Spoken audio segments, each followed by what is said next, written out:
Una buena compañía ayuda a que te cuides. Y nosotros también. En 10 en compañía, ahora te hablamos de salud.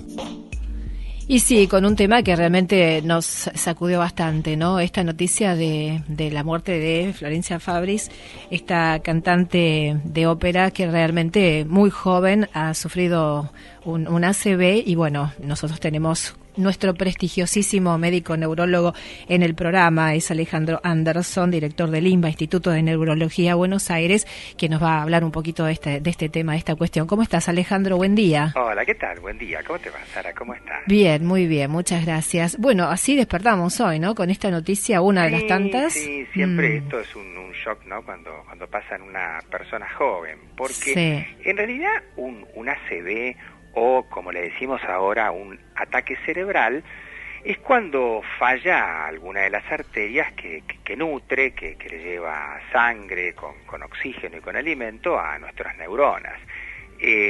Vos sabés que el cerebro realmente necesita 1 litro de sangre por minuto, una cantidad muy importante de sangre, con todo su oxígeno y con todo su alimento que es la glucosa.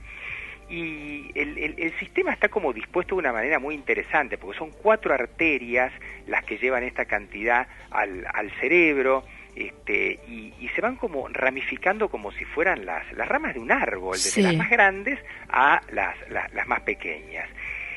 ¿Cuál es el problema que uno en general maneja cuando estamos hablando de por qué tuvo una ACV tal o cual paciente? En general, uno habla de los factores de riesgo. Uno dice, bueno, sí, el desgaste arterial, las arterias son como si fueran caños, como la cañería de nuestro cuerpo, las cerebrales son las del cerebro.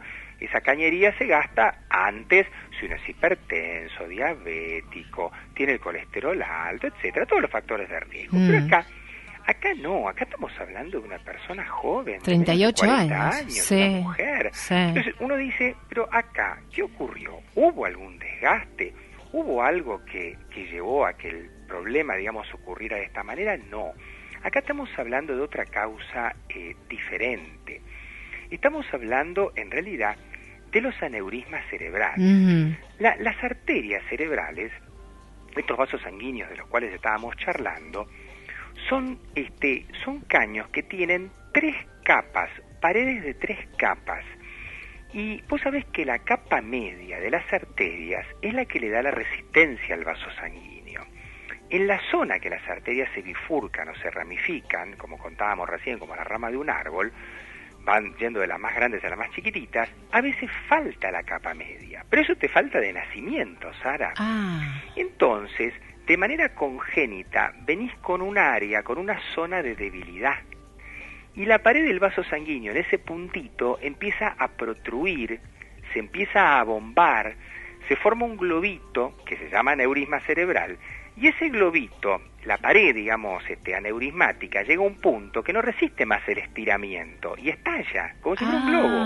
Entonces, cuando estalla, obviamente, se te origina un importantísimo accidente cerebrovascular hemorrágico que es grave, que siempre es grave, ¿no es cierto? No siempre la gente fallece, pero la verdad que siempre es una cosa grave, es una urgencia neurológica, neuroquirúrgica. Es operable.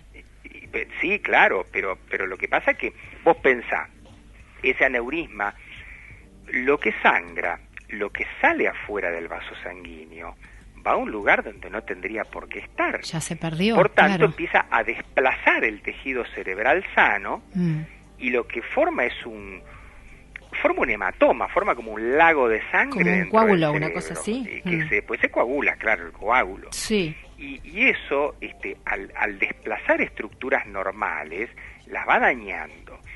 Y a la medida que eso es más grande, la caja craneana, o sea, nuestra cabeza, que es rígida, claro, que no puede, digamos, no se adapta a lo que se agrega dentro. Entonces le sube mucho la presión del interior y eso genera daño en todos los puntos del cerebro. Es muy complicado. El tema es que uno tendría que tener la posibilidad de diagnosticar los aneurismas antes. Y en algunos casos esto se puede.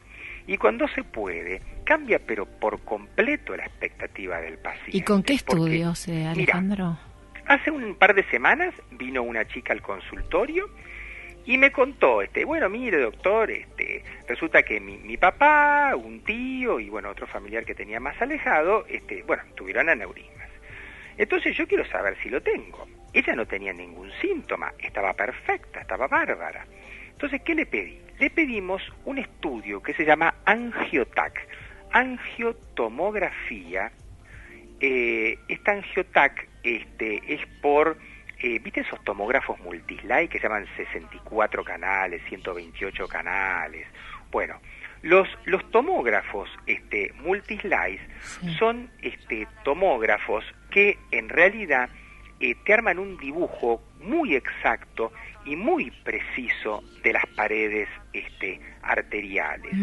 Y de forma incruenta, porque no es que te ponen un catéter adentro de una arteria, cosa que es sumamente dolorosa, sino que en realidad lo que hacen es colocarte el contraste simplemente en la vena del codo, y al colocarte el contraste en la vena del codo, entonces pueden hacer la imagen sin generarte la molestia que sería tener ese catéter que en general se usa ahora de forma prequirúrgica. Sí. La cuestión es que la chica se hizo su angiotac, vino con el dibujito, lindísimo, por suerte normal, todos contentos, tranquilos, y como la cosa es congénita, cuando vos ya sabés que no tenés el problema congénito, entonces evidentemente que nunca más se te va a plantear la duda. Y tema borrado, olvidado. Claro, el estudio es base fundamental de nuestra tranquilidad.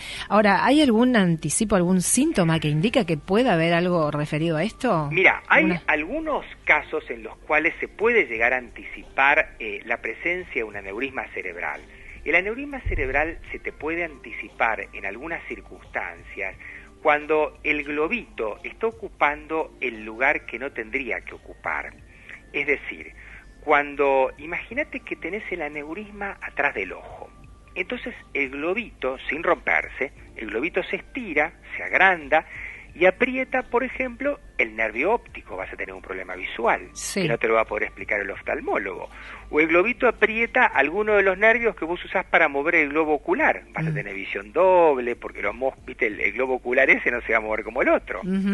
Pero si vos ese globito lo tenés en otro lugar, vas a tener otro síntoma, porque hay pacientes que tienen el globito en determinado lugar de la corteza cerebral y tienen una crisis epiléptica. Y bueno, y todo depende de dónde se forme el globito, el síntoma que vas a tener, o sea, es muy variable, no te puedo dar una fórmula única, pero sí es una manifestación neurológica que no tiene explicación y que uno evidentemente la tiene que investigar, y sin investigarlo encontrás. Bueno, o sea que la principal causa sería algo congénito. Los aneurismas cerebrales básicamente son congénitos. Hay algunos aneurismas muy particulares, viste, por patología infecciosa, pero cuando vos hablas de aneurisma, mira, siempre pensás en la persona joven que nunca tuvo nada, que es sana y que de forma absolutamente súbita, viste, como si fuera un accidente de auto, ¿no? En forma absolutamente súbita y sin ningún antecedente, tiene un cuadro, por supuesto, o de pérdida de conocimiento, o de déficit neurológico grave, o incluso de muerte súbita.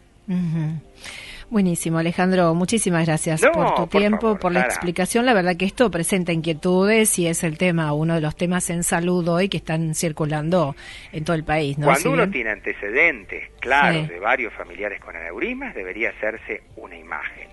Y, por supuesto, que si uno tiene algún síntoma neurológico, aunque no sea definitivo, puede haber sido transitorio, se tiene que estudiar, porque acá la prevención te cambia el panorama por completo. Básicamente la prevención. Muchísimas gracias, Alejandro. Por nada. Te tomamos en línea privada, que ya estoy yendo a la producción. Un beso para vos, saludos para todos nuestros oyentes. Muchísimas gracias, un beso. El doctor Alejandro Anderson, médico neurólogo, director del Instituto INBA, Instituto de Neurología Buenos Aires, con nosotros en 10 en compañía. La que te canta ahora es Shakira.